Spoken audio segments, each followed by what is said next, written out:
A millionaire had never had children, but quadruplet girls showed up with a letter saying he was their father, and everything changed. The doorbell echoed through the corridors of the mansion, a rare and intrusive sound. Ryan Walker glanced at the clock. 12:47 p.m. On a typical Thursday. No one rang his doorbell without a prior appointment. No one. System compromised, he murmured to himself, frowning.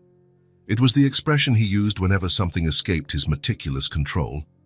Ryan was at home only to pick up some forgotten documents, an unusual slip in his otherwise flawless routine. He considered ignoring the bell, but it rang again, this time in a series of short, insistent presses, as though tiny fingers were playing with the button. Irritated, he walked over to the security system on the wall. The external cameras showed 4 small figures standing at the front door. Girls, children. The last type of visitor he would ever expect. Maybe Girl Scouts selling cookies. Ryan hated the idea of sweets being brought into his immaculate house. Even so, he walked through the wide, marble-floored corridor, his footsteps echoing in the usual silence. The sound of the doorknob turning was like a gunshot in the quiet. 4 pairs of eyes stared at him when the door opened fully. "Hi," said the tallest one, a brown-haired girl with determined eyes. "Are you Ryan Walker?" Ryan frowned. "Yes, that's me." A smile lit up the girl's face. "I knew it. You look exactly like your picture." She glanced at the others, who nodded eagerly. The smallest one, who looked only a few years old, hid partially behind the one who seemed to be the second oldest. "Are you selling something?" Ryan asked, trying to understand why children were standing at the entrance of his isolated home at the end of the most exclusive street in the neighborhood. The oldest girl laughed, a bright, clear sound that seemed out of place in that austere setting. "We're not selling anything. We came to meet you." "Meet me? I don't understand." "Who are you?" Ryan asked, staying in the doorway like a barrier between his orderly world and these little intruders. The girl opened a lilac backpack and pulled out a slightly crumpled envelope. "Mom told us to deliver this. She said you'd be surprised, but you needed to read it." Ryan hesitated for a moment before taking the envelope. His name was written on the front in handwriting that stirred a nagging sense of familiarity. He looked again at the girls, noticing details he hadn't before. The way the oldest one tilted her head slightly, the shape of the second one's eyes, something disturbingly familiar. He opened the envelope right there, an uneasy feeling growing inside him. The letter was brief. "Ryan, I believe you never expected to receive this letter or meet these girls, but it doesn't change the fact. They are your daughters, mine and yours. I know you'll question it, doubt it, maybe even deny it. But look at them. Really look. You'll see the truth. I'm sick. I can't take care of them alone anymore. They need to meet their father. I know you never wanted children. I know this news upends everything you planned for your life. But these girls exist, Ryan. They're real. They're part of you, even if you never knew. Please talk to me. I'm at Memorial Hospital, room 415. Emily Carter." The name hit him like a blow. Emily. How long had it been since he'd thought about her? 7 years, 8. They'd met at a business conference in Chicago. A brief romance that lasted a few weeks, intense, then over when they returned to their separate lives in different cities. There was no drama or broken promises, just 2 people going their own ways. Or so he had believed. Ryan looked at the girls again, this time really looking, and he saw the oldest girl's eyes, shaped exactly like his, the stubborn chin of the second, the small straight nose of the third, just like his late mother's, and the smallest one, the way she tilted her head while she observed him. Ryan did the exact same thing when he was deep in thought. His legs felt weak. He had to steady himself against the doorframe. "Are you okay?" asked the oldest girl, her voice surprisingly mature. "Mom said you'd be surprised. She told us to wait until you calmed down." Ryan looked toward the entrance of the property. There was a car parked there, a woman at the wheel, watching closely. "Who's with you?" he managed to ask. "Aunt Julie. She's Mom's friend," the girl replied. "She brought us here." Ryan took a deep breath, trying to regain control. "Come in," he finally said, opening the door wider. "All of you." The girls exchanged glances, surprised but clearly pleased. They entered timidly, looking in awe at the foyer with its high ceiling and imposing staircase. "Wow, it's like a castle," exclaimed the third girl, spinning around to take in everything. Ryan closed the door and gestured toward the woman in the car, signaling her to wait. Then he turned back to the girls. "What are your names?" he asked, trying to keep his voice steady. The oldest smiled. "I'm Sophie, I'm almost 10. This is Olivia." She pointed to the next tallest. "She's 8. That's Lucy, 6. And the little one is Emma, 4. 4 daughters. Ages 4, 6, 8, and almost 10. All conceived after he and Emily parted ways. Ryan's usually well-organized mind struggled to find some logic in this situation. "Come to the living room," he said, guiding them through the foyer. The girls followed, marveling at the meticulously decorated mansion in shades of grey, white, and navy blue. The living room was spacious, with floor-to-ceiling windows overlooking a perfectly manicured garden. There were no toys, no family photos, no signs of any life beyond work. Just elegant furniture, abstract art, and a bookshelf filled with business and finance volumes. "Please sit," Ryan said, indicating the leather sofa. The girls obeyed, sitting in a row from oldest to youngest. Emma, the smallest, still seemed apprehensive, holding a worn-out stuffed bear she'd pulled from her backpack. Ryan remained standing, unable to join them.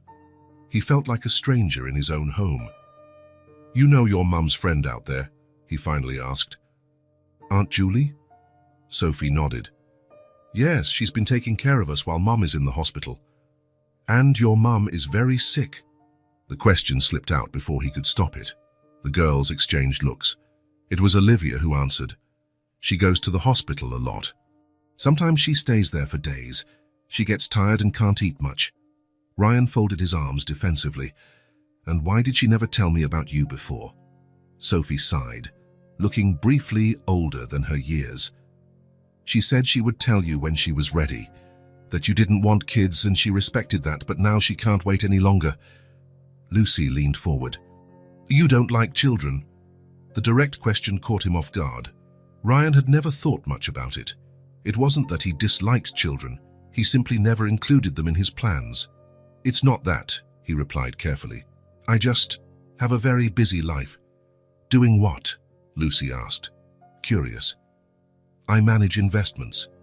I help people and companies with their money." "Like a bank?" Olivia asked. "Something like that," Ryan responded, feeling strangely uncomfortable explaining his work, something he usually did with total confidence. An awkward silence fell over the room. Ryan studied the girls, his daughters, according to Emily, and felt a mix of emotions he couldn't name. Anger at having been kept in the dark so long, confusion about what to do now, and something else, and something unsettling that vaguely resembled curiosity. "Your mum's friend is probably waiting," he said at last. "Aunt Julie said she could wait," Sophie replied promptly. "She knew you'd want to talk." Ryan shook his head, taken aback by the girl's confidence. "I need to speak with her, and then I need to visit your mother." Sophie exchanged a look with her sisters and nodded. "We can wait here. I promise we won't mess anything up." Ryan hesitated. The thought of leaving 4 children alone in his immaculate living room made him nervous. But the alternative, sending them away without fully understanding what was happening, seemed worse. "So you can wait here," he decided. "I'll talk to Aunt Julie. After that, we'll see." "Will you take us to see Mom?" Lucy asked hopefully. Ryan looked at her, her big expectant eyes. "I don't know yet," he answered honestly. "I need to understand the situation first." He left the living room and walked to the front door, feeling strangely reluctant to let the girls out of his sight, as if they might vanish, or worse, cause chaos in his absence. The woman stepped out of the car as soon as she saw him approach. She was tall, with dark hair pulled back in a ponytail and a serious expression. "Mr. Walker?" she asked, extending her hand. "I'm Julie Andrews, Emily's friend. I imagine you've received some surprising news." Ryan shook her hand automatically. "That's an understatement. Emily's letter says those girls are my daughters." Julie nodded. "They are. Emily never lied to them about that." Then why lie to me? Why hide this for... He did a quick calculation. 10 years, Julie sighed. It's not my story to tell, Mr. Walker. Emily has her reasons. She always intended to tell you eventually, but now she's sick, Ryan finished. Yes, Julie's expression turned somber. It's complicated. She'll want to explain in person. Ryan ran a hand through his hair, a rare gesture of agitation. It doesn't make sense. How could she hide 4 daughters? How could I not know? Emily is a very independent woman, Julie replied, and you two weren't in contact, from what I understand. Ryan glanced back at the house, picturing the 4 girls sitting on his sofa. They really do look... There's a resemblance, he admitted reluctantly. They are your daughters, Julie repeated firmly. And now they need you. Her words hovered in the air between them. They need you. No one needed Ryan Walker except his clients and employees. His life was meticulously constructed to avoid this kind of emotional dependency. I need to talk to Emily, he decided. She's expecting you, Julie agreed. But what about the girls? Ryan looked again at the house. They'll stay, he said, surprising even himself with how firm he sounded. I'm not letting them go until I fully understand this situation. Julie seemed to hesitate. They're children, Mr. Walker, not puzzle pieces you need to figure out before deciding if you want them in your life. Her words hit him hard. I'm not treating them like objects, he protested. But you have to understand my position. In one day, I find out I apparently have 4 daughters. Daughters Emily chose to hide from me for a decade. I need answers before I decide anything. Julie studied his face for a moment. Are you going to the hospital to see Emily?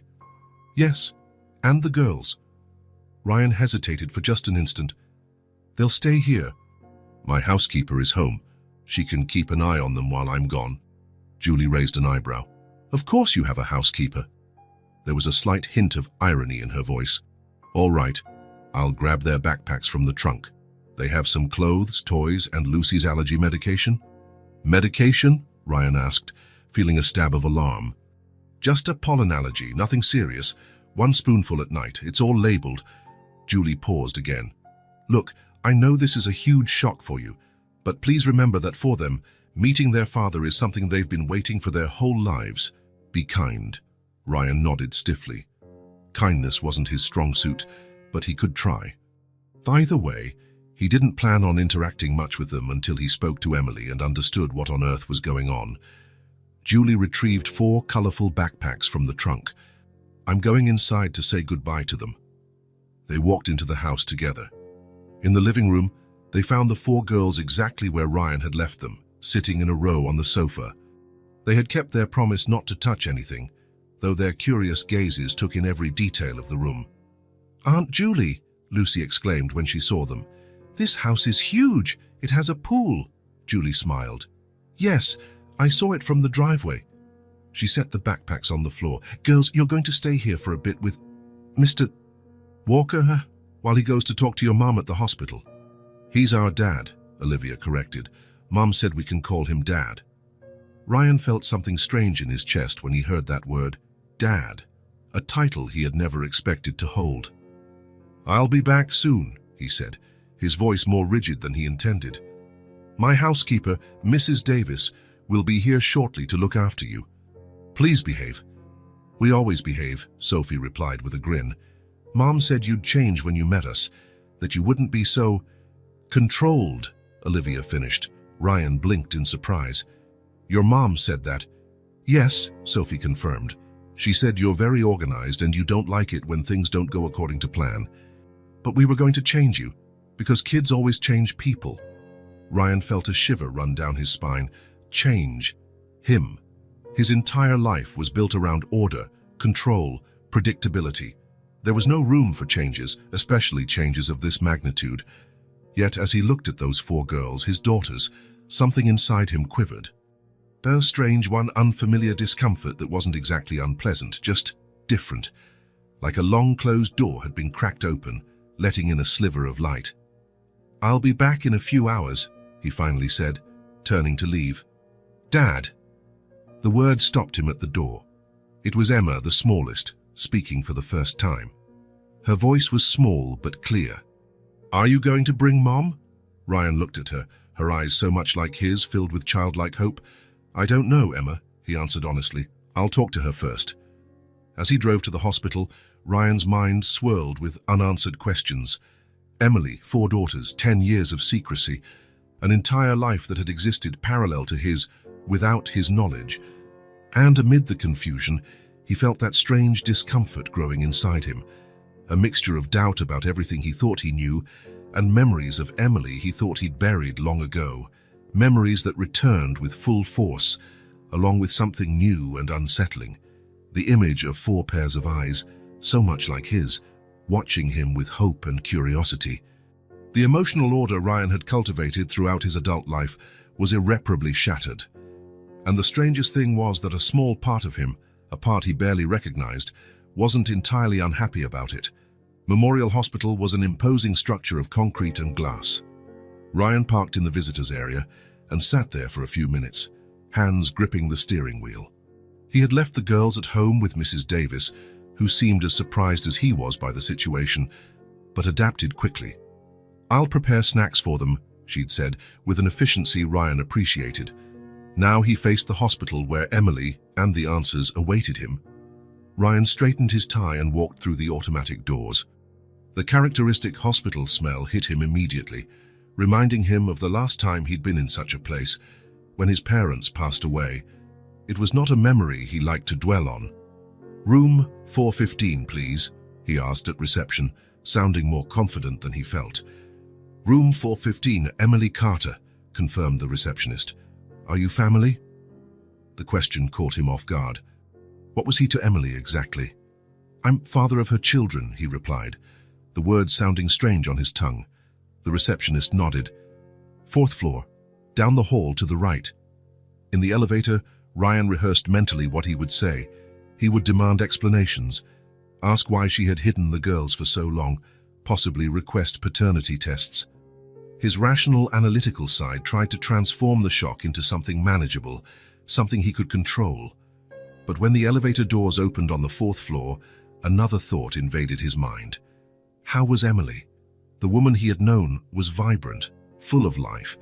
Now she was sick, as the letter indicated. What did that mean? The hallway seemed endless.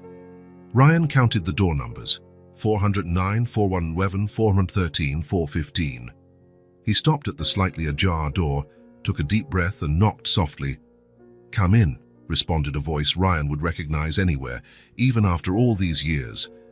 Emily was sitting in the bed, propped up by pillows. An open book lay on her lap. Her brown hair, which Ryan remembered as long and wavy, was shorter now, framing a thinner face than in his memories. She was still beautiful, but there was a new fragility, dark circles under her eyes, pale skin, a tiredness that no bright expression could entirely mask. Her eyes widened slightly when she saw him. "You came," she said simply. Ryan closed the door behind him, unable to look away. "You didn't give me much choice, sending 4 kids to my doorstep." A small smile appeared on her lips. "Always straight to the point. Some things never change." "Plenty of things seem to have changed," he retorted, gesturing toward the hospital room and then vaguely in the direction he imagined his house would be. 4 daughters, Emily. 4. Emily closed the book and placed it on the side table. "Sit down, Ryan, please." There was a single chair near the window. Ryan hesitated before dragging it closer to the bed. The familiarity with which she spoke his name disarmed him, reminding him of those brief days in Chicago. Late-night conversations, laughter, the feeling of a connection he had rarely experienced. "Why didn't you ever tell me?" he finally asked, his voice softer, less accusatory than he had intended. Emily turned her gaze to the window for a moment, as if gathering her thoughts. "It wasn't an easy decision, Ryan. 6 years, Emily. 6 years. I found out I was pregnant 3 weeks after we said goodbye in Chicago," she began. "I tried calling you, twice. The first time that you were in a very important meeting. The second time on a business trip." Ryan tried to recall those calls but couldn't. They were just 2 among hundreds of missed calls over the years, routine for his busy life. You could have insisted, he argued. Emily gave a sad smile. I could have, but the more I thought about it, the clearer it became. You lived for your career, Ryan. That's what made you happy, what gave your life meaning. I saw that in those weeks in Chicago. She paused. I knew I couldn't handle a pregnancy, let alone 4 children, in your world. 4 children, Ryan repeated, still stunned. How? 2 sets of fraternal twins, Emily explained. Sophie and Olivia were born first. Then, when they were almost 2, I got pregnant again. Unplanned, but welcomed. And once again, they were twins, Lucy and Emma. Her eyes softened at the mention of their names. It runs in my family, apparently. My grandmother also had twins. Ryan tried to process the information. But why now, Emily? Why after all this time?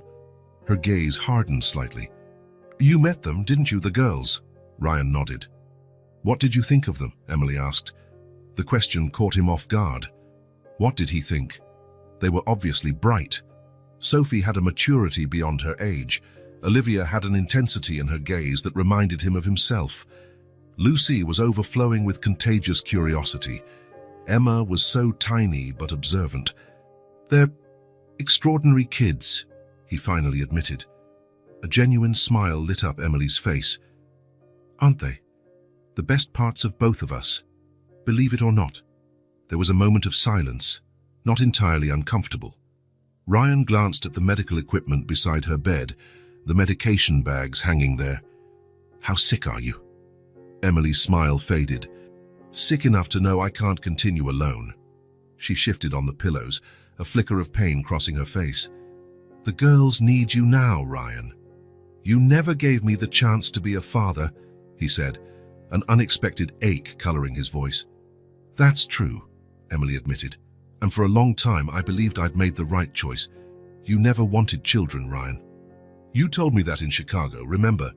Children aren't part of my life plan. Those were your exact words. Ryan vaguely remembered that conversation.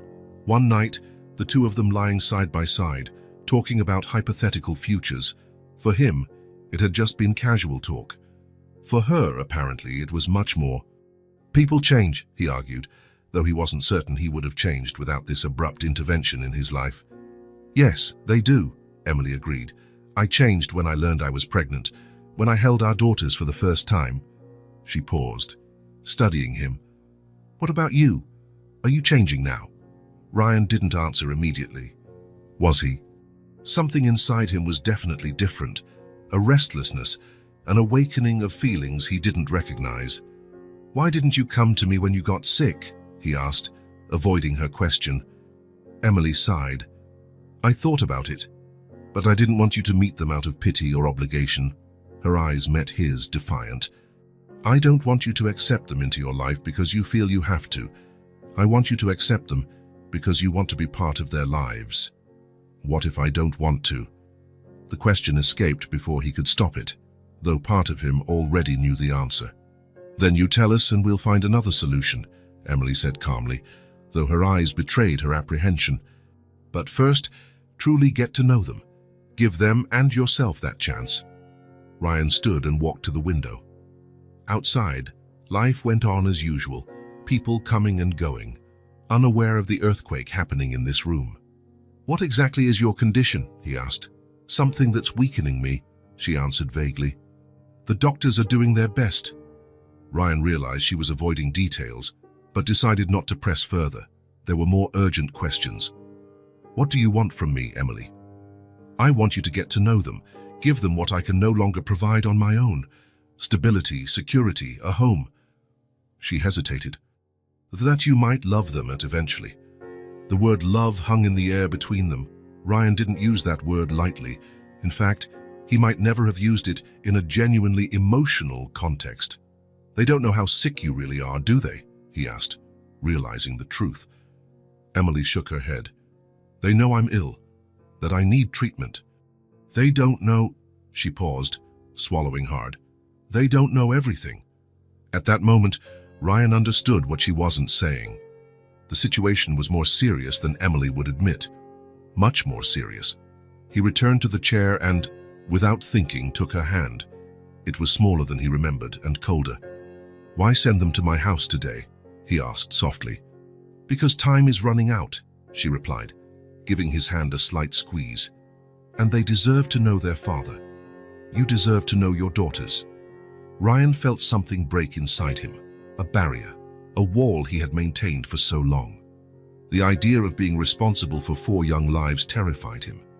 The possibility of failing them, as he had failed so many personal relationships over the years, was paralyzing.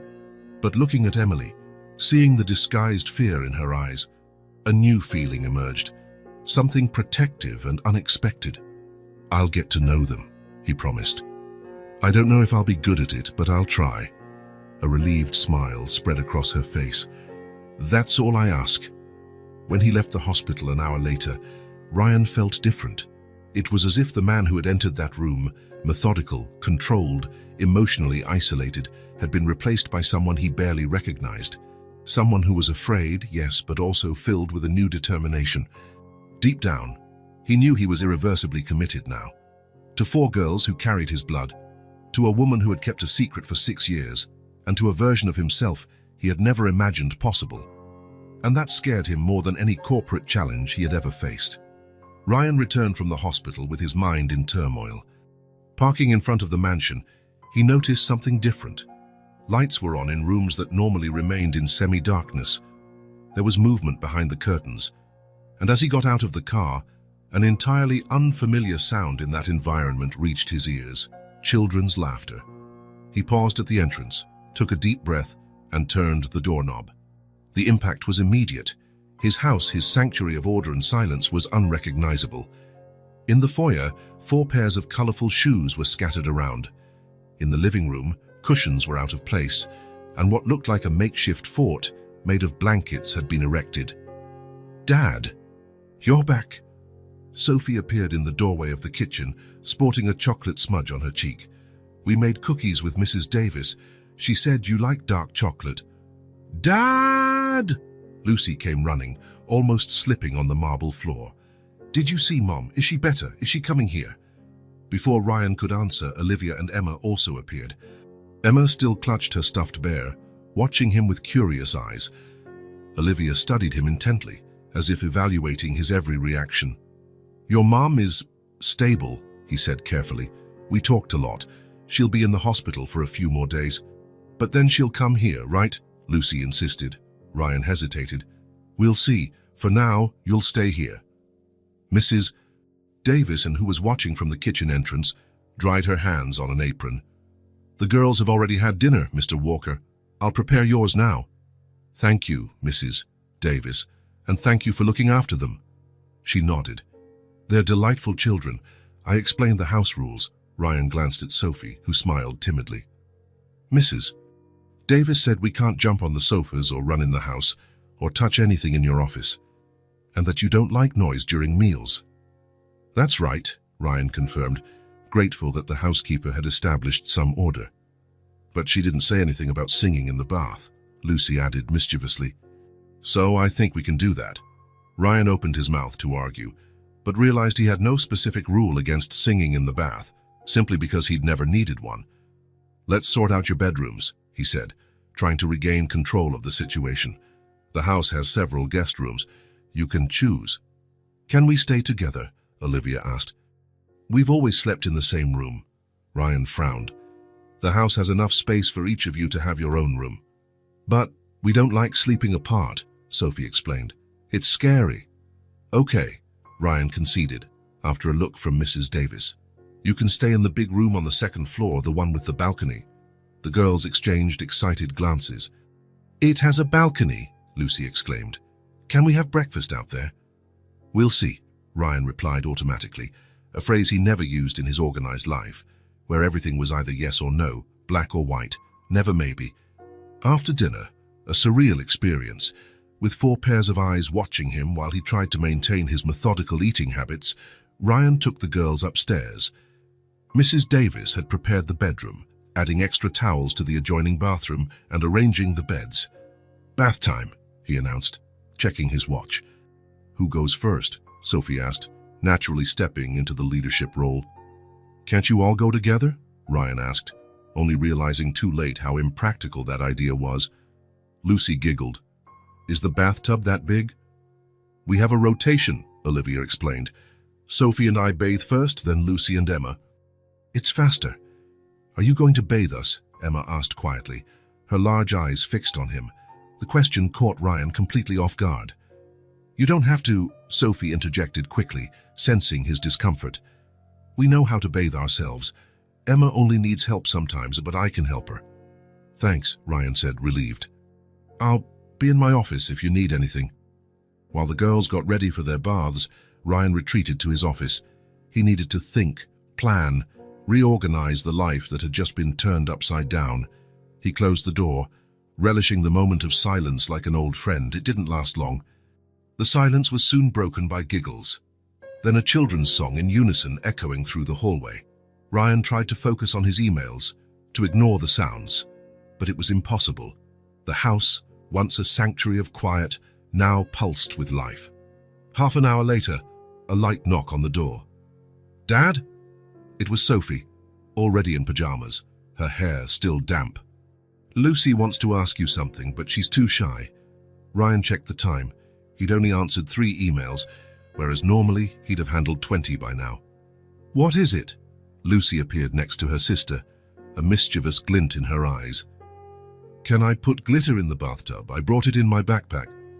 Glitter, Ryan repeated, horrified. In the bathtub. It makes colorful bubbles, Lucy explained enthusiastically. Aunt Julie lets us do it when we're sad. No, Ryan answered automatically. Glitter will clog the drain, and it'll get the whole bathroom dirty. Lucy's smile vanished instantly. Her eyes, so much like Emily's, filled with disappointment.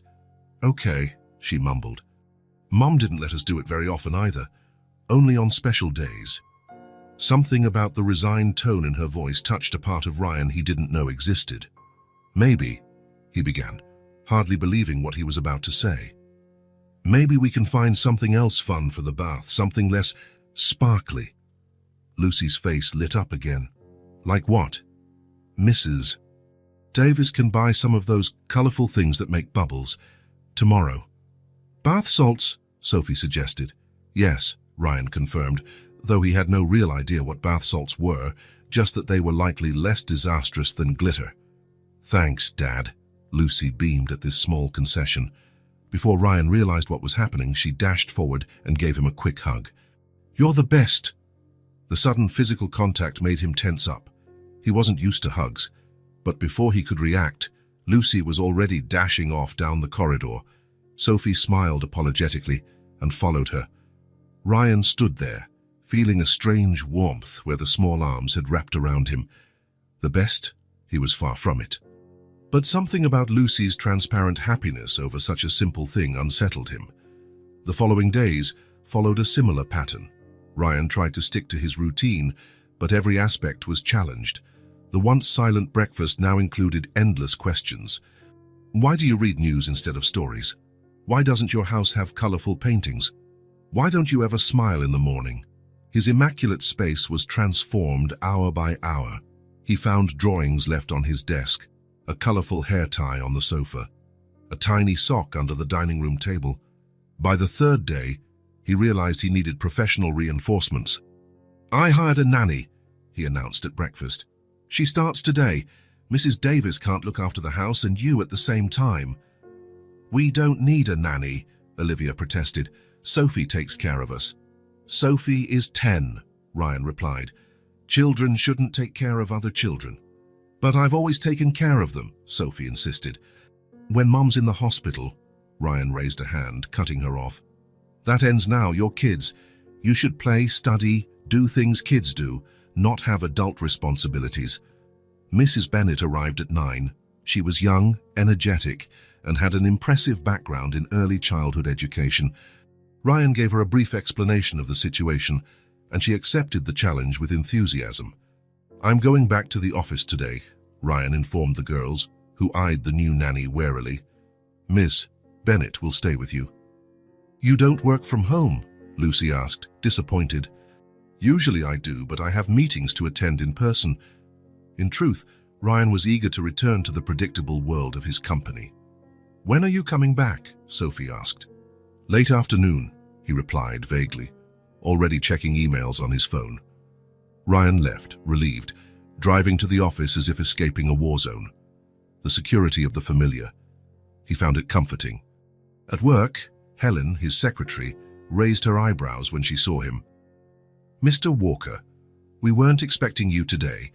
I thought you'd be working from home." "Change of plans," he said simply. "Reschedule the meetings I cancelled yesterday." The day at the office was an oasis of normalcy. Meetings followed agendas, numbers were analyzed, decisions were made. Ryan dove into work like a man plunging into a refreshing pool after crossing a desert. Here, he was in control. Here, he knew exactly what to do. He stayed late, deliberately ignoring the clock. It was already night when he shut down his computer, replying to one last email. Helen had already gone home, as had most of the staff. The building was quiet, the kind of silence he used to appreciate at home. Now that silence felt strangely empty. Ryan drove slowly back to the mansion. There was no rush. Miss Bennet had instructions to stay until 9 if necessary. The girls would be well taken care of. When he arrived, lights shone from almost every window, creating a welcoming view the house had never had before. He parked and lingered in the car for a moment, watching. From one of the upstairs windows, he saw small silhouettes running around. Entering through the kitchen door to avoid being noticed immediately, he found Mrs. Davis making something that smelled surprisingly good.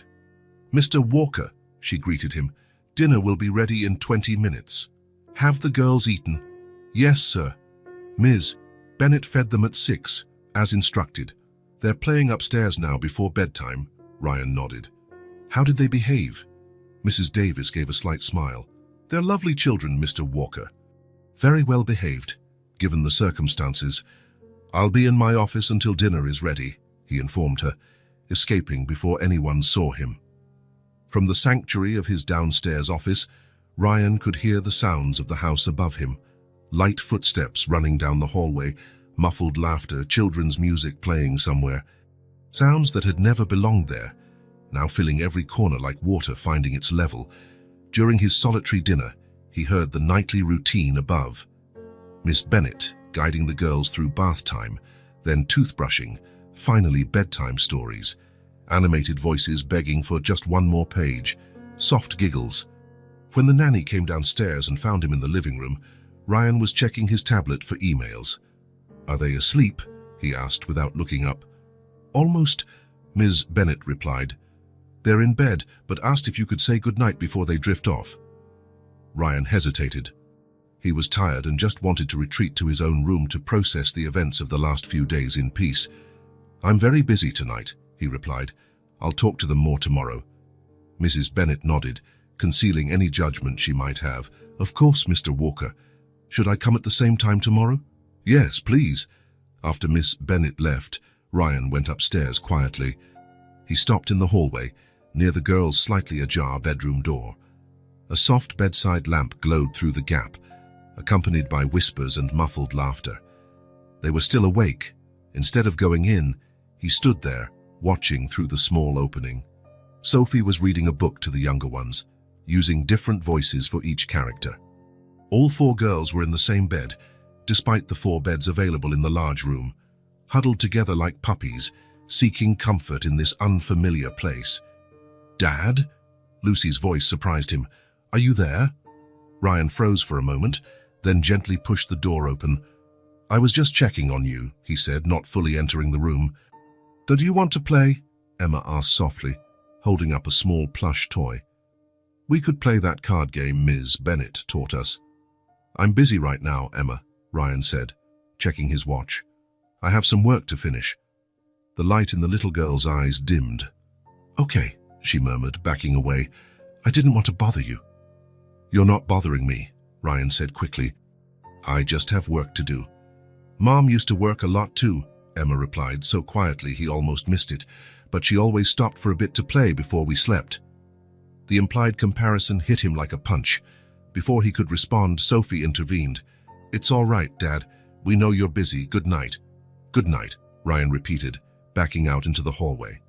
Returning to his office, he felt unsettled. How easily the girls accepted his brush-off as if they were used to being secondary in an adult's life. Emily had always been there for them, even when sick or overworked. And what was he doing? Hiding behind his job as usual. He turned on his computer, determined to finish an important proposal. But his thoughts kept drifting back to the four girls upstairs, to Lucy's impulsive hug, to Emma's small voice inviting him to play, to Olivia's watchful eyes, to Sophie's responsible demeanor, caring for her sisters. They were his daughters, and he barely knew them. 10 minutes later, he closed the laptop without writing a single line. He paused on the stairs, listening. The house was quiet now, the girls probably asleep. A twinge of regret. He felt a strange sensation that he was missing something, letting moments slip by that would never return. But he pushed the feeling away, as he did with all inconvenient emotions. Tomorrow he'd go back to the office again, leave Miss Bennet in charge of the girls, Mrs. Davis in charge of the house, and bury himself in work, where he knew exactly what to do. That was how he'd always handled things. That was how he would continue to handle them. The weekend arrived, and with it, a break in the office routine Ryan had established. With no meetings to escape to, no urgent reports to finish, he found himself confined to the mansion with four girls and a growing awareness that he could no longer ignore them. Seated in his office on Saturday morning, Ryan realized the house was oddly quiet. Miss Bennet didn't work weekends, and Mrs. Davis had Saturdays off. For the first time, he was alone with his daughters. Driven by reluctant curiosity, he went upstairs and walked down the hallway to their room. The door was slightly ajar, and he peeked inside, unannounced. Sophie was on the bed, reading to Emma, who was snuggled against her side, clutching her beloved teddy bear. Olivia was drawing intently on a makeshift desk, her tongue peeking out of the corner of her mouth in total concentration. Lucy lay on her stomach on the rug, humming softly as she colored in an activity book. It was a peaceful scene he never expected to see. The girls, usually so energetic, had each found their own quiet way to spend the morning. Ryan watched them for a few minutes, noticing details he had overlooked during the week. How Sophie frowned slightly at challenging words, just like he did with complex contracts. How Olivia bit her lower lip while drawing, exactly the way Emily did when concentrating. How Lucy kicked her feet in the air while coloring, reminding him of his own mother. And how Emma, so small and quiet, traced the words with her finger, her eyes, so similar to his, shining with intelligence. "Dad." Sophie's voice startled him. She lifted her eyes from the book, spotting him at the door. "Do you need something?" The other girls turned to look at him, their faces showing various degrees of surprise and expectation. "No," he answered, suddenly feeling like an intruder. "Just checking on you." "We're hungry," Lucy announced, jumping to her feet. "Mrs. Davis isn't here today." Oh. Ryan realized it was almost noon. They probably hadn't had breakfast. "Do you all want something to eat?" Four faces lit up all at once. "Are you gonna make food for us?" Lucy asked, her eyes wide like he'd suggested something extraordinary. Ryan hesitated.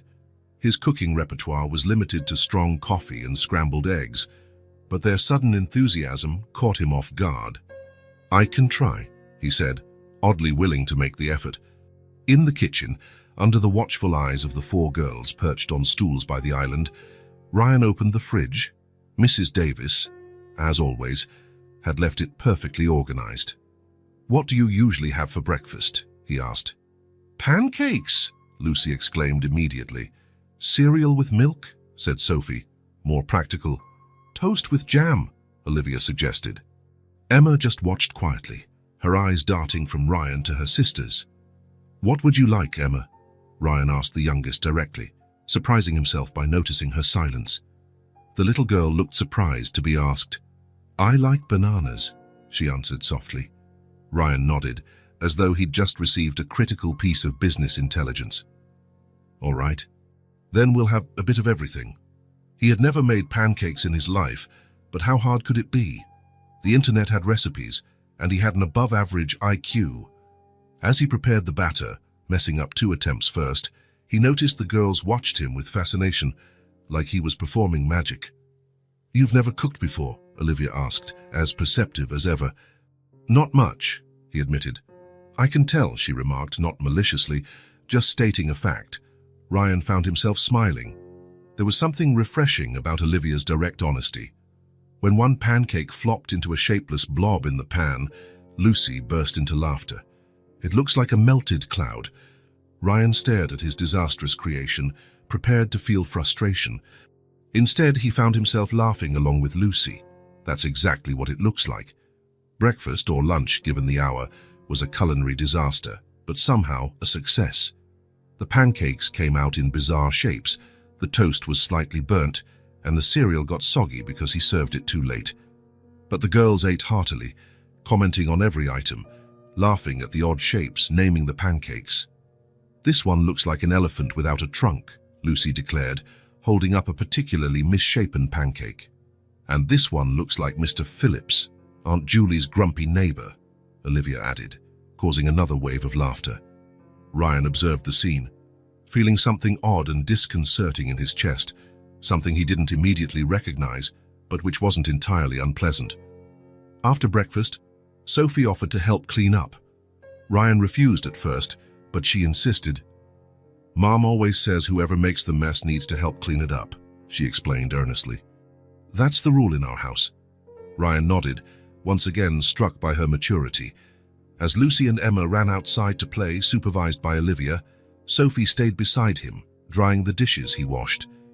"You're really organized," she remarked after a few minutes of silence. "Like Mom, but more so." "Your mom is organized?" Ryan asked, surprised. The Emily he remembered was spontaneous, almost chaotic in her energy. Sophie smiled. "She tries. She puts post-it notes everywhere so she won't forget. But she always forgets to look at the post-its." Ryan chuckled softly, imagining the scene. It was exactly like Emily. "Do you talk about me a lot?" he asked, trying to sound casual. Sophie paused. "Mom tells stories about you, like the time you both went to that beach in Chicago and you didn't want to go in the water because it was too cold, but she pulled you in anyway." The memory hit Ryan like a wave. That weekend in Chicago, Lake Michigan, on a surprisingly warm spring day, though the water was still icy from the recent winter. Emily laughing, pulling him by the hand, both of them tumbling into the shallow water. The sense of freedom with her, so different from his regulated life. "It was a good trip," he murmured, more to himself than to Sophie. "Mom said it was the best," Sophie responded simply, putting the last dish in the cabinet. "Can I go see what my sisters are doing now?" Ryan nodded, left alone in the kitchen with his thoughts and a strange sense of loss for the time he hadn't had with these girls. 6 years. 6 years of first steps, first words, small moments he would never get back. In the days that followed, he found himself watching the girls more often. He noticed how distinct each one's personality was, even at such young ages. Sophie, the eldest, responsible and serious, always looking out for her sisters, carrying more than her fair share of responsibility. Olivia, observant and analytical, taking in everything around her, always asking challenging questions. Lucy, pure energy and joy, living each moment intensely, finding magic in the ordinary. And Emma, the youngest, quiet and thoughtful, watching the world with eyes that seemed to understand more than she let on. One Tuesday night, he arrived home earlier than usual and found the living room empty. A pang of worry struck him until he heard laughter outside. When he looked through the window and saw them playing in the yard, something in him relaxed, a knot he hadn't realized was there. On Thursday, stuck in traffic, he found himself worried he'd missed dinner with the girls. He, who had always dined alone or in business meetings, was now uneasy about not being at the family table. When he finally arrived and saw 4 faces light up, he felt a warmth in his chest he couldn't explain. At the office, he caught himself checking the clock more often. He called Miss Bennett in the middle of the day, just to see how the girls were doing. In an important meeting, he found himself smiling at the memory of Lucy imitating a dinosaur at breakfast. Helen, his secretary, noted he seemed different. Lighter, she said. On a rainy Saturday afternoon, 2 weeks after their arrival, Ryan was in his office when he heard a crash from the living room, followed by muffled giggling. Normally, he would have ignored it, trusting Miss Bennett or Mrs. Davis to handle it, but they were both off duty. Entering the living room, he found a scene of organized chaos. The couches had been stripped of their cushions, and several sheets were stretched between the furniture, creating a complex system of tunnels and tents. The girls crawled among the spaces, laughing and whispering. "What's going on here?"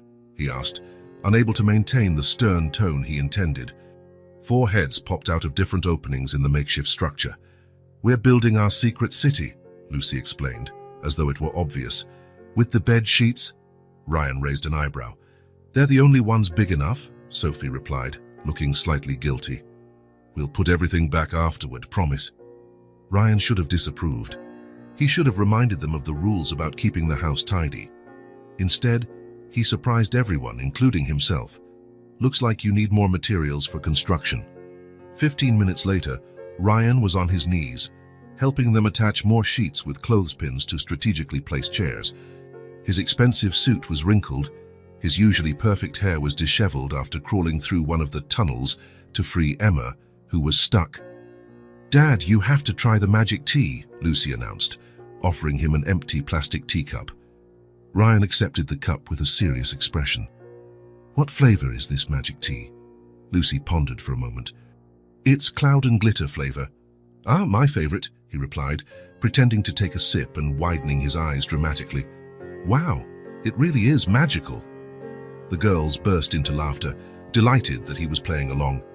"Now you have to do the guardian dragon's voice," Olivia instructed, pointing to a space under the coffee table. "Hai protects the city." "Guardian dragon?" Ryan repeated, unsure what to do. "Yes, you roar and then say you'll only let people in if they know the magic password," Lucy explained patiently. Ryan hesitated for just a second before crouching down and feeling utterly ridiculous, attempting what he hoped was a convincing dragon roar. "Roar! Who dares approach the secret city?"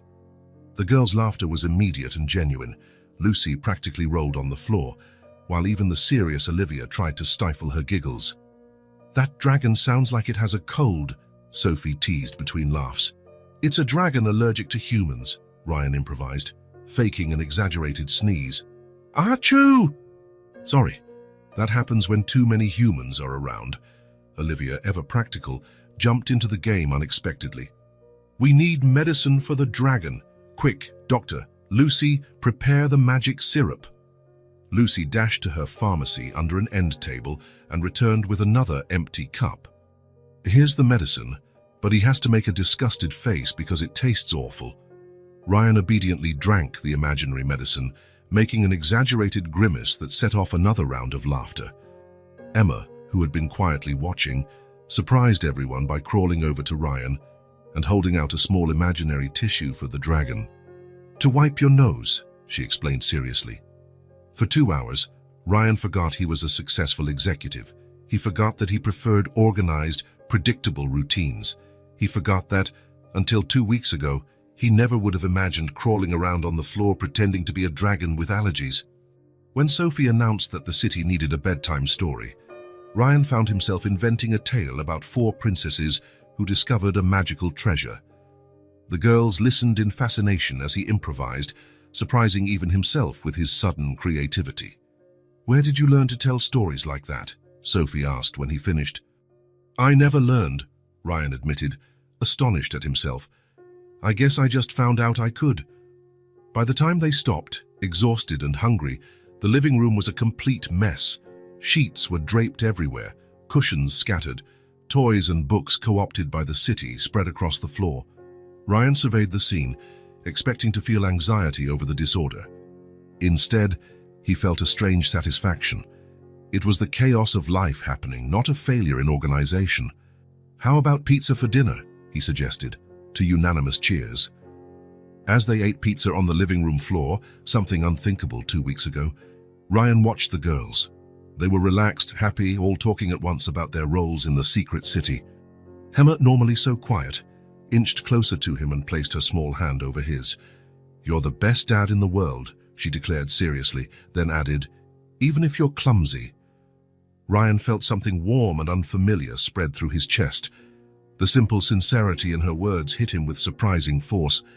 Later that night, after finally tidying up the living room, with the enthusiastic if not highly efficient help of the girls, and putting them to bed, Ryan paused in the hallway, gazing at a photo of his parents that hung on the wall. His own father, always formal and distant, had never allowed himself the mess of fatherhood. He had always been impeccable, always in control, never a dragon with allergies and mussed hair. Looking back at the bedroom where his daughters now slept, Ryan realized he was discovering something his own father might never have known. The joy of imperfection, the pleasure of doing something badly, botching pancakes, telling off-the-cuff stories, roaring like a sick dragon, and still seeing his daughter's eyes shine as though he were perfect in his imperfection. His affection for those 4 girls had slipped into his life like water seeking cracks in a wall he'd believed impenetrable. Without permission or announcement, it had simply settled in until, suddenly, it was there. Undeniable, irrefutable, and surprisingly welcome. The 2 weeks he'd spent with the girls had changed something in Ryan. It was a subtle change, like tectonic plates shifting imperceptibly beneath the surface. You don't see it happening, but then you notice the landscape has changed. He still wore immaculate suits. His schedule was still precise. But there was a new sparkle in his eyes, an occasional softness in his voice that hadn't been there before. "Can we visit Mom today?" Sophie asked during Sunday breakfast. "It's been a long time." Ryan hesitated. He hadn't returned to the hospital since that first conversation with Emily. He called regularly to check on her condition, but kept physical distance, as though he needed space to process everything happening. "Aunt Julie said she misses us," Olivia added, watching him with those keen eyes that seemed to see right through him. "Please, Dad," Lucy insisted, stretching the word please as though it had 10 syllables.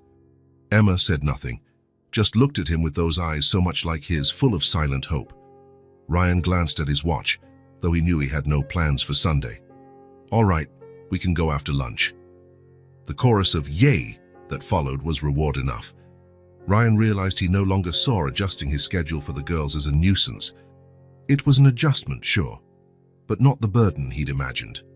As he drove to the hospital that afternoon, all 4 girls in the back seat of the SUV, purchased specifically so he could transport them safely, he felt a tightness in his stomach that had nothing to do with Sunday traffic.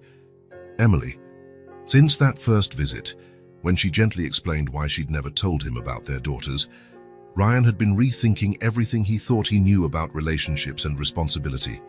Now, returning to the hospital with the daughters he now called his, he felt strangely vulnerable, like he was about to give a report on a probationary period he hadn't known he was serving.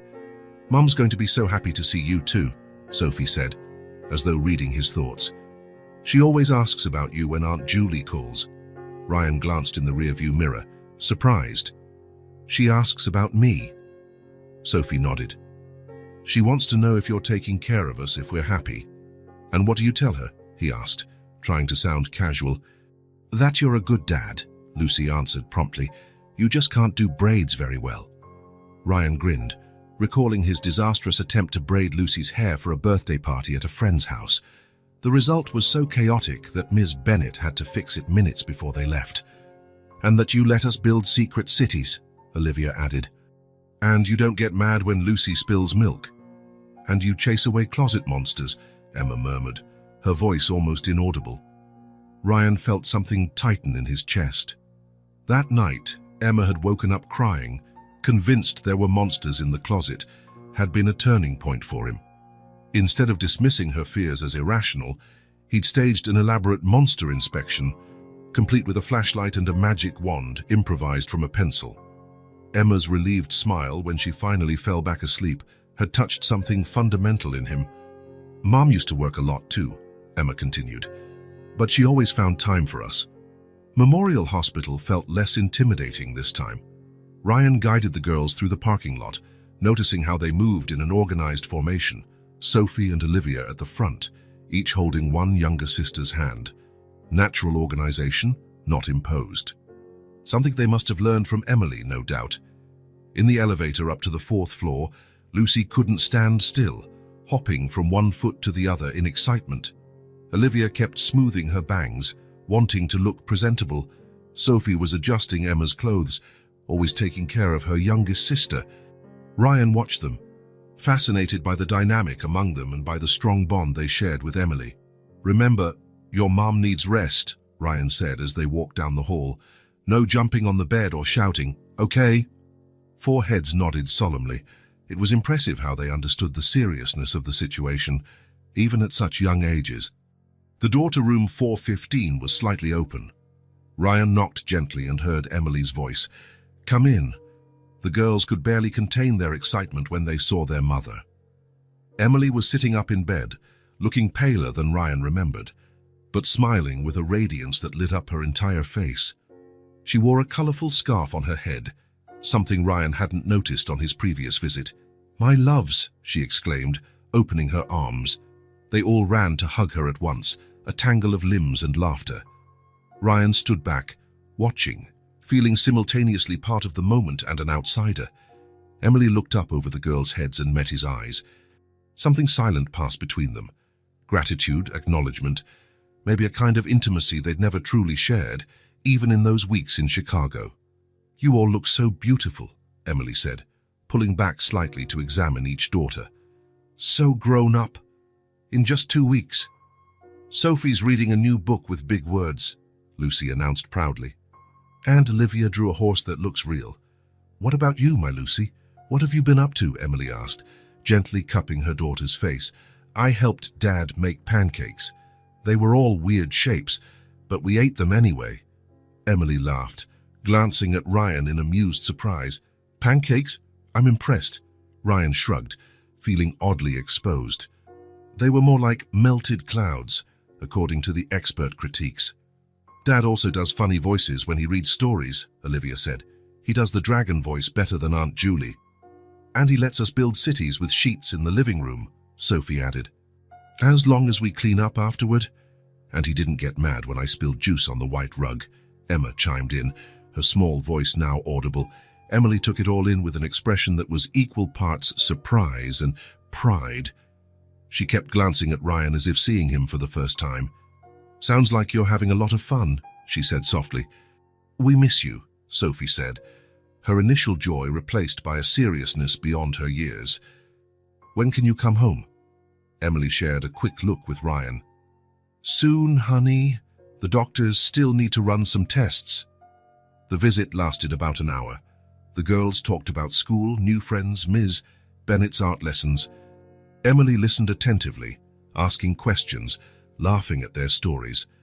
But Ryan noticed how easily she got tired, her breathing growing shallow, small winces of pain she tried to hide. Finally, a nurse came in to check Emily's vitals. "Girls," Ryan said, taking the opportunity, "how about you go with the nurse to get a snack at the cafeteria? I'm sure she can show you the way." The nurse, understanding the cue, smiled. "Sure, they have jelly in all sorts of colors today." Promising to return soon, the girls left with the nurse, Lucy, already asking if there was purple jelly, her favorite. Once the room was quiet, Emily exhaled deeply. "Thank you for bringing them. It means a lot to me." Ryan walked closer, sitting in the chair by the bed. "They missed you. They talk about you all the time." "And you?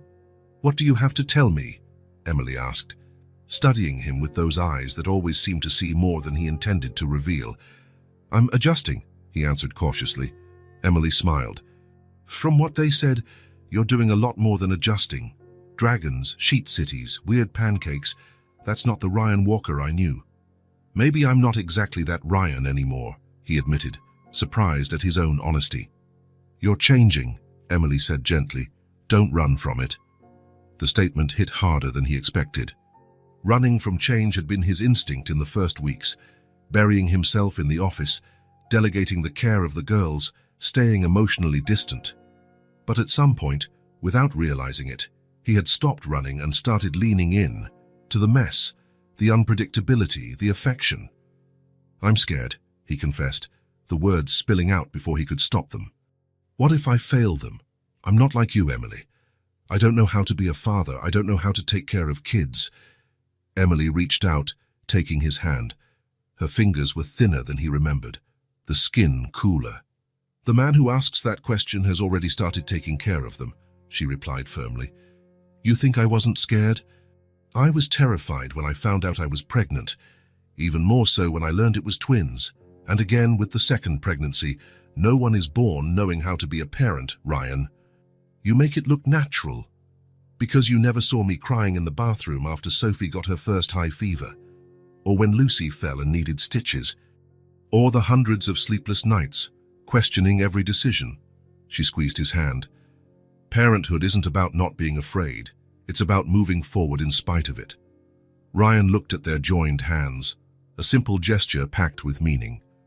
This was the woman who had carried and raised his daughters for 6 years, alone. Who had given up telling him because she believed it was best for everyone. Who was now ill, entrusting him with her most precious treasures. "The girls adore you," Emily continued. "I can see it in their eyes. Even Olivia, who's the most cautious, trusts you. You're doing something right." "I'm trying," Ryan admitted. "I never thought I'd say this, but I like being with them, truly. Even when they're noisy, even when they mess up the house, even when they wake me at 6 a.m. on a Sunday because they want pancakes." Emily laughed, a sound that brought back 1,000 memories from those weeks in Chicago. "Let me guess, Lucy. How'd you know?" "She's always the first one up. And she's always hungry. She got that from you." Ryan smiled. "I believe it. Unlike me, though, she wakes up happy, sometimes singing." A comfortable silence filled the room, different from the tension of their first meeting. It was as though the girl's presence had filled an empty space, creating a bridge between two strangers who actually shared far more than a brief affair 6 years ago. "Come back tomorrow?" Emily asked suddenly. "Just you. I need to tell you something." The seriousness in her tone made Ryan's stomach clench. "Something about your health?" Emily nodded, looking away. "It's important, but not today. Today was a good day with the girls. I don't want to ruin it." Ryan felt a wave of apprehension. What could be so serious she wouldn't mention it during this visit? "I'll come after I drop the girls at school," he promised. When their daughters returned from the cafeteria, showing off tongues stained by different colors of jelly, the conversation shifted to lighter topics. But throughout the visit, Ryan couldn't stop noticing the signs. Emily's growing fatigue, her occasional shortness of breath mid-sentence, the way she held her arm across her abdomen when she thought no one was looking. Something deep and scary was looming, and Ryan could feel it like a storm on the horizon. The question was, would he be ready to face it? The next morning dawned gray, with a light drizzle that matched Ryan's mood. After dropping the girls at school, a new ritual he had begun to appreciate, especially the goodbye hugs and little waves through the car window, he drove straight to the hospital. There was something different in the air of room 415 when he arrived, heavier, perhaps, more final. Emily was sitting up in bed, paler than the day before, the colorful scarf on her head almost painfully bright against her pallor. "You came," she said, as though she had doubted he would. "I promised," Ryan replied, taking a seat next to her. Without preamble, he asked, "What do you need to tell me, Emily?" She took a deep breath, as though gathering courage. "It's cancer, Ryan, late stage." Even though he'd suspected something serious, her words punched him in the gut. "How long?" "Treatment now is just to control the pain," she replied, confirming his worst fears. "We tried everything the past few months, chemo, radiation, surgery. Nothing worked as we hoped." Ryan felt his world tilt. Terminal cancer. Emily was dying. The mother of his daughters, the woman who had once brought light to his orderly life, was slipping away before his eyes. "Do the girls know?" he asked, his voice almost unrecognizable. Emily shook her head. "They know I'm sick. They don't know how bad it is. I couldn't tell them." "How do you say something like that to children so young? What do the doctors say?" "A few months, maybe, if we're lucky," her voice quavered. "It's never enough time, Ryan. It never would be enough." Ryan felt something shatter inside him, an invisible dam holding back emotions for years. The thought of a world without Emily, of his daughters growing up without their mother, was unbearable in a way he never could have imagined, even a few weeks ago. "What can I do?" he asked, feeling completely powerless. Emily looked at him, her eyes brimming with tears she hadn't shed. "I want to go home, to be with them, with you. I don't want their last memory of me to be in a hospital room." Ryan immediately understood what she was asking. It wasn't just about a roof over her head, a place to spend her final days. She wanted a home, a family, the chance to create memories that would sustain 4 little girls through the long years without her. Without hesitation, he took her hand in both of his. "Then come. The house is yours too." The words came without calculation or effort. For the first time in his life, Ryan Walker wasn't considering implications or inconveniences. He was simply offering what was needed: a haven, a home, his presence.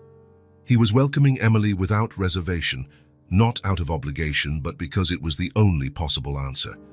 Emily squeezed his hand, a lone tear rolling down her cheek. "Are you sure it won't be easy? I'll need home care, nursing." "We'll figure it out," Ryan said with a conviction he'd never felt before. "The girls need you, and you need them." What remained unsaid, but understood by both, was that he needed her too. He needed her guidance, her wisdom, her example as he navigated this abrupt journey into fatherhood. He needed to learn all he could in the months that remained. "Thank you," Emily whispered, "for everything, for taking care of them, for letting them into your world, for letting me in too." Ryan nodded, unable to speak past the lump in his throat. In just over 2 weeks, his organized, controlled life had been completely transformed. The once silent mansion now echoed with children's laughter, and soon it would also shelter their mother, on a journey none of them had planned, but which they would face together. Looking at Emily, Ryan realized the transformation within him was complete. The man he had been, isolated, controlled, predictable, was taking his leave, making room for someone he barely recognized, someone who roared like a dragon, permitted glitter in the bathtub on special occasions, learned to love 4 little intruders, and was ready to welcome their mother in her final chapter. Someone who, for the first time in his adult life, was putting his heart above order. The soft morning light filtered through the hospital curtains when the doctor signed the discharge papers. Emily watched out the window of her small world for the past few weeks, while Ryan took care of final details with the medical staff, instructions about medication, special care, warning signs.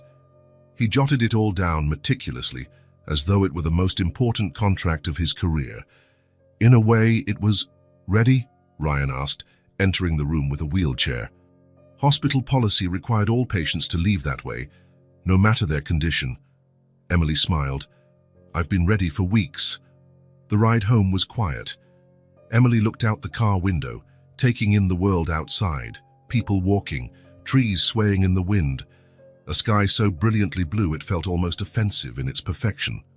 Ryan drove with unusual caution, avoiding potholes, slowing for turns as if carrying something infinitely precious.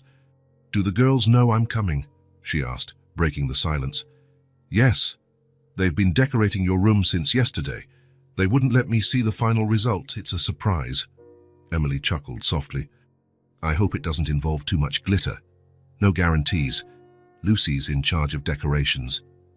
When they finally reached the mansion, Ryan helped Emily out of the car carefully. She was thinner, more fragile, but her eyes shone with anticipation. "Mom!" The shout came in unison when the door opened. All 4 girls were lined up in the foyer, each holding a decorated letter that spelled out "welcome," though slightly misspelled. The imperfection only made the gesture more moving. Emily opened her arms, and the girls rushed to her, forming a group hug that was both the most fragile and the strongest thing in the world. Ryan watched from behind, feeling a surge of emotion he couldn't name swelling in his chest. "Come see your room," Lucy exclaimed, grabbing her mother's hand. "I drew something on the wall. Dad said it was okay." "I helped organize your medication," Sophie added, ever practical. "And I picked the throw pillows," Olivia said. Emma simply held Emily's other hand, silently guiding her inside. Ryan followed them down the hall, carrying Emily's bag. The last few days had been hectic preparation, consulting specialists about home hospice care, hiring a visiting nurse, adapting one of the main floor bedrooms so Emily wouldn't have to climb stairs. The room the girls prepared was an explosion of color and love. Drawings covered an entire wall. Fresh flowers in colorful vases occupied the dresser. Pillows and cushions in every possible hue transformed the bed into something resembling a cozy nest. "You did all this for me?" Emily asked, her voice trembling with emotion. "Dad helped," Sophie said. "He bought the flowers and hung the drawings at the right height." Emily looked at Ryan, a silent question in her eyes. "The girls handled all the creative work," he explained. "I just provided the ladder and the credit card. And let us do it our way," Olivia added, without complaining about the mess. The way she said it, as if it were an extraordinary achievement, made Emily smile once more. "It sounds like you're all successfully domesticating him." Ryan feigned indignation, but couldn't hide his own smile. It was true, they had domesticated him, and surprisingly he didn't mind at all. The days that followed established a new routine in the house. Nurse Wilson came each morning to check Emily's vitals and administer medications. Ms. Bennett continued caring for the girls during the day, now often including Emily whenever she felt up to it. Mrs. Davis ran the household with doubled efficiency, adding to her routine the preparation of light meals Emily could tolerate. And Ryan adapted. He reorganized his office to work more from home. He joined in family meals, even when they involved endless unicorn stories at dinner. He learned to administer medication, to recognize signs of pain before Emily voiced them. The house, once a monument to order and silence, changed day by day. Drawings were no longer confined to the girls' room or Emily's. They now covered the refrigerator, appeared on the hallway walls, and even decorated the door to Ryan's office. The scent of coffee mingled with the aroma of cookies baking in the oven. Children's music played in the living room. Storybooks turned up in the most unexpected places, including Ryan's bedside table. One afternoon, while the girls played in the backyard under Ms. Bennett's supervision, Ryan found Emily on the porch, watching them. She was wrapped in a blanket, despite the mild weather. Chemotherapy had left her constantly feeling cold. "May I?" he asked, indicating the chair beside her. Emily nodded, smiling faintly. "Technically, it's your porch." "Not anymore," he replied, sitting. "I think it's officially been annexed by the warrior princesses." Emily laughed, referring to the girls' current make-believe game, with Sophie leading an expedition to defeat an imaginary dragon. "Thank you," she said after a moment of comfortable silence, "for all of this. For opening your home, your life. They're my daughters too," Ryan said simply, "and you're their mother. Even so, it's not a typical situation. Most men wouldn't accept it so easily." Ryan thought about it. A few weeks ago, he probably would have been one of those men. Practical, distant, offering financial support but keeping emotional distance. "Most men don't have four little intruders who change their world overnight," he finally answered. They fell silent again, watching the girls. Lucy had climbed a low tree, proclaiming herself queen of the world. Olivia was drawing a map of the battle. Emma trailed after Sophie like a loyal shadow, brandishing a stick as a sword. "You raised them so well," Ryan remarked. "They're extraordinary." "Aren't they?" Pride filled Emily's voice. "Sometimes I look at them and can't believe they're real, that I helped shape such complete little people, so uniquely themselves."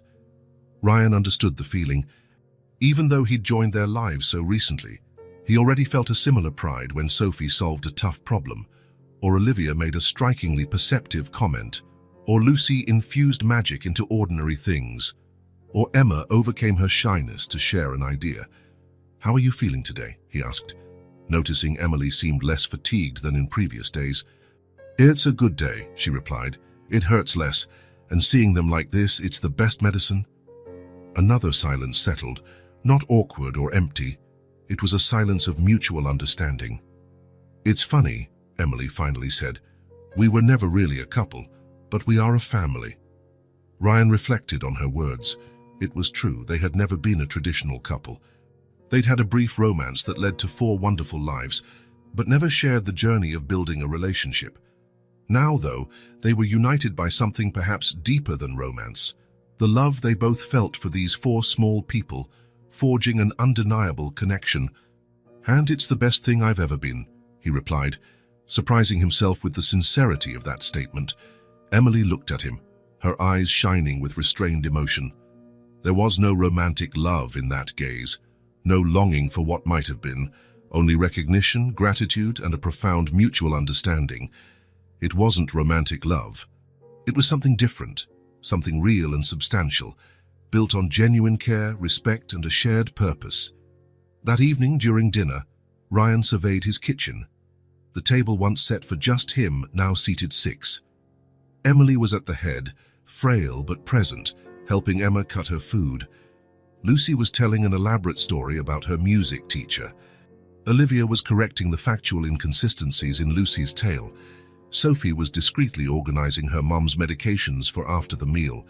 This coexistence forced by destiny had grown into genuine bonds woven by daily care, by small kindnesses, by shared routines. Bonds that had created something Ryan never thought he'd have: a family. On the refrigerator, new drawings appeared daily. On the kitchen calendar, medical appointments shared space with school recitals and birthday parties. On the shelves, medication lined up beside colorful cereal boxes and chocolate cookies. The weeks went by, bringing a change of seasons. The blossoms in the garden gave way to the first yellow leaves of fall. Time passed, marking changes within the mansion that had become, without doubt, a home. The biggest change was visible in everyone's eyes. Emily was weaker. Each day brought a new battle against the illness that insisted on advancing. Despite all the care, all the medication, all the love surrounding her, her body diminished, but her spirit remained whole, a light refusing to dim even as the lamp's oil ran low. One Tuesday morning, Mrs. Wilson, the nurse, arrived with an item that would alter the family's dynamics: a wheelchair. "For the days she's too tired," she explained gently. "It'll help Emily save energy while still joining in." Ryan nodded, swallowing hard. Every new piece of medical equipment was a reminder of the inevitable. But as he'd learned over the past weeks, acceptance didn't mean giving up. It meant adapting to seize every available moment. When the girls got home from school that day, their reaction to the wheelchair surprised Ryan. They didn't see it as a symbol of decline, but rather of new possibilities. "Dad, can I push Mum to the porch?" Lucy asked, eyes sparkling with excitement. "Can I decorate the chair with my colorful ribbons?" "I can make special pillows so she's more comfortable," Olivia offered, mentally calculating dimensions. Ryan watched, fascinated, as the girls transformed what could have been a somber moment into something practical and even joyful. Emily smiled from where she lay, observing the scene. "I guess I just got 4 private chauffeurs," she joked, winking at Ryan. Sophie, always most sensitive to nuances, approached her mother. "This will help you spend more time with us, right? Without getting so tired." Emily squeezed her eldest daughter's hand. "Exactly, dear. It's just a way to save energy for the important things, like hearing about your day at school or seeing Lucy's drawings." The natural way the family adapted to the new reality amazed Ryan. There were no big dramas or complicated explanations, just acceptance and practical solutions. Care flowed among them like water finding its path, naturally, without apparent effort, simply following the most logical route. The mornings took on a new routine. Ryan woke before everyone else to prepare Emily's medications and check if she'd slept well. Mrs. Davis arrived early to make breakfast for the girls. Sophie helped the younger ones get ready for school, while Ryan assisted Emily with her morning hygiene, a private, intimate moment they had learned to navigate with respect and dignity. "Who would have guessed you'd be so good at this?" Emily commented one morning, while Ryan deftly braided her hair, now growing back after chemo, though thinner and more delicate. "I've been practicing on Lucy," he replied, focused on his task. "She's a demanding teacher." Afternoons had become special. After school, the girls took turns telling Emily about their day. Ryan had rearranged his schedule so he could be home for these moments, realizing they weren't just precious for Emily. They were vital for him as well. Olivia showed off her drawings, more detailed and impressive each day. Lucy recounted elaborate tales about her playground adventures, often involving magical kingdoms and fantastic creatures. Sophie discussed books and science, her thirst for knowledge growing. And Emma, still the quiet one, would simply sit beside her mother, sometimes reading to her in a careful little voice that gained confidence with every page. The good days were celebrated as gifts, days when Emily had enough energy to sit on the porch and watch the girls play in the yard. Days she could eat a full meal without feeling nauseous. Days when her smile came easily, without the effort only Ryan could sometimes see. The hard days were faced with the same unity, when the pain was too severe, and the medication made Emily confused or drowsy, when the fatigue was so overwhelming that even talking was a monumental effort. On those days, the girls instinctively adjusted, played more quietly, told gentler stories, left drawings and cards by her bedside to see when she woke. And Ryan had learned to navigate both kinds of days with a new skill he never imagined he possessed: flexibility. He who once lived by the clock and careful planning now adapted to the day's pace, cancelling meetings without regret if Emily needed a hospital visit, improvising dinner when they realized too late nothing was planned, reading bedtime stories on the stairway when a nightmare disturbed one of the girls and she didn't want to wake the others. One particularly tough night, after Emily finally drifted off following hours of discomfort, Ryan found Sophie sitting alone in the kitchen, a glass of untouched milk in front of her. "Can't sleep?" he asked, taking a seat beside her. "I'm scared," the girl admitted, her voice small, contradicting her usual confident demeanor. "Scared of what, sweetheart?" "Forgetting." Tears welled in her eyes. "Sometimes I try to remember how Mum's voice sounded before she got sick, and I can't hear it clearly in my head. What if I forget other things too?" Ryan's heart squeezed. Sophie was only 10, but she understood, in a way her younger sisters couldn't yet, what was happening. Lacking the right words, Ryan did something he never would have done months ago. He opened his arms. Sophie hesitated only a second before throwing herself against his chest, sobbing quietly. "We'll make a memory box," he said once her sobs subsided, "with photos, stories, little things that remind you of Mom. Whenever you're scared of forgetting, you can open the box." Sophie lifted her face, tears still shining but a spark of hope in her eyes. "Can we record her voice too? Reading stories or just talking?" "That's a brilliant idea," Ryan replied. "We'll start tomorrow." In the days that followed, the Memory Box project became a family mission.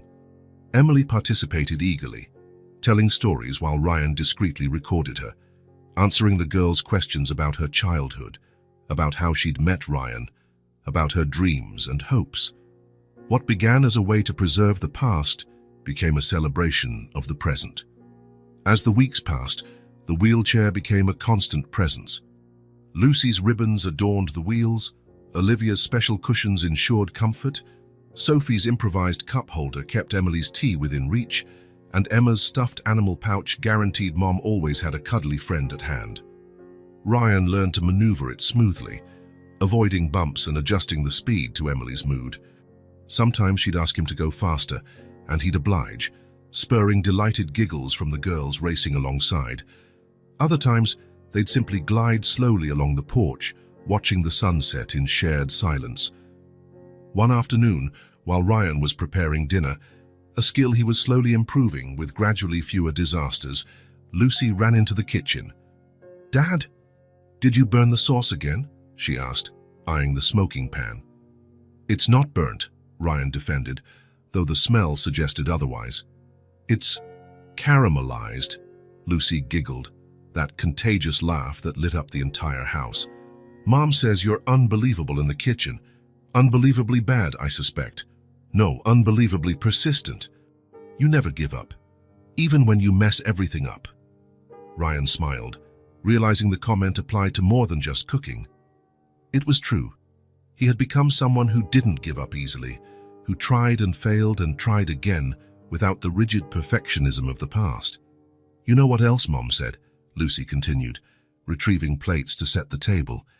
"She said you're our super dad, even without a cape." The words hit him like an unexpected ray of sunshine. Super dad, he who never wanted to be a father, who believed he lacked any parental instinct, who feared failing at this role thrust upon him. "Your mum said that?" he asked, trying to conceal the emotion in his voice. Lucy nodded vigorously. "She said you learned faster than most people, that you're a real dad now." A real dad. Ryan realized he was no longer the solitary man he'd been months earlier, that Ryan Walker, methodical and secluded, had given way to someone else. Someone who could do, albeit crooked braids, invent bedtime stories, check closets for imaginary monsters, hold little hands through nightmares, and dry tears after bike mishaps. He was no longer just a man with a house. He was a home for 4 girls, and for Emily as long as she remained with them, 5 and 84. So'ostibdasimafu Sunday dawned beautiful. Blue skies, mild temperature, a gentle breeze rustling the leaves. Ryan had noticed Emily looking out the window earlier, her face filled with longing. At that moment, he made a decision. "Let's go on a picnic," he announced at breakfast, to the girls' instant delight. "Is Mom coming too?" Emma asked, looking anxiously at Emily, who appeared paler than usual that morning. "Of course I am," Emily replied before Ryan could intervene. "I wouldn't miss it for anything." Preparations turned into cheerful chaos. Mrs. Davis prepared sandwiches and fruit. Lucy insisted on bringing her magic tea set. Olivia selected books and art materials. Sophie organized extra blankets and cushions, while Emma simply followed everyone with her teddy bear, soaking in the excitement. Ryan handled the practical details: Emily's medication, sunscreen for the girls, choosing a tranquil park, finding the perfect spot under a tree that would shade Emily's wheelchair. When they finally arrived at the park, the girls' happiness was tangible. They ran across the grass, chasing soap bubbles Sophie blew. Emily watched from beneath the tree, her face lit by a smile that, despite her fatigue, was genuine. Ryan sat beside her on the grass, adjusting the wheelchair's angle so she had a better view of the girls. "Thank you for this," Emily said softly. "It was exactly what I needed." "The girls needed it too," he replied. "And so did I." Emily extended her hand, and Ryan took it without hesitation. Their touch had become natural, a silent conversation beyond their initial discomfort. "You know," Emily said, her eyes following the daughters now trying to pick wildflowers at the edge of the lawn, "I'm at peace, Ryan. You made this a family." Ryan gave her hand a gentle squeeze. "We did. You, me, them." "When I found out I was sick," Emily continued, her voice soft but steady, "my biggest fear wasn't dying. It was leaving them without a complete family." She looked into his eyes. "Now I know they won't be. You've become the father they deserve." Her words touched him deeply, stirring parts of him he hadn't known existed before these girls came into his life. Before he could reply, the girls came running back with makeshift bouquets of dandelions and wild daisies. "Look, Mum, we made flower crowns for everyone," Lucy exclaimed, placing a clumsy ring of yellow blossoms on Emily's head. "I made one for you too, Dad," Olivia added, offering him a slightly more elaborate crown. Ryan lowered his head, letting her settle the flowers on his hair. A gesture that would have seemed absurd to the Ryan of 6 months ago, but now felt perfectly normal. "We're happy because we have Mom and Dad together," Sophie declared, sitting between them. "Even if Dad still messes up the juice," Lucy added, prompting laughter all around. "Hey, I'm getting better," Ryan protested with mock indignation. "Last week I figured out the difference between orange and apple. Only because one is orange and the other is not orange," Olivia teased. Their laughter mingled with the soft breeze. Emily laughed as well, her face lit in a way that made her illness seem momentarily distant, giving room to this perfect moment. As it got cooler, Ryan carefully wrapped a shawl around Emily's shoulders, preparing to head back. The girls helped gather their things while he checked to make sure Emily was comfortable. "Ready to go home?" he asked. Emily nodded, her eyes conveying everything that didn't need to be said aloud. Fatigue, yes, but also gratitude, fulfillment, love. Ryan began pushing the wheelchair along the park's path, slow and steady. The girls skipped ahead, stopping occasionally to show them something interesting: a leaf-carrying ant, a curiously shaped rock, a cloud that resembled a rabbit. Olivia ran back and handed Emily a sheet from her sketchbook, a quick but remarkably accurate drawing of the scene they'd just experienced, all of them under the tree, wearing flower crowns, smiling. "For you to keep, Mom," she said, then darted off to rejoin her sisters. Emily clutched the drawing to her chest, tears in her eyes. Ryan continued pushing the chair, maintaining the gentle pace he knew was best for her. Ahead, the 4 girls walked and danced, their laughter drifting through the late afternoon air. In that moment, watching his daughters in front of him, feeling Emily's light grasp on his hand over the wheelchair handle, Ryan fully understood what they had built. It wasn't the family any of them had planned or expected. It was imperfect, overshadowed by illness, forged by chance and late revelations, but it was real. A family shaped by the time, however brief, by daily care, sometimes clumsy, and by the love that had blossomed precisely in the imperfection of their circumstances. If this story touched your heart, subscribe to the channel and turn on notifications so you don't miss the next ones. Leave a like because it helps this story get recommended to more people. See you in the next story.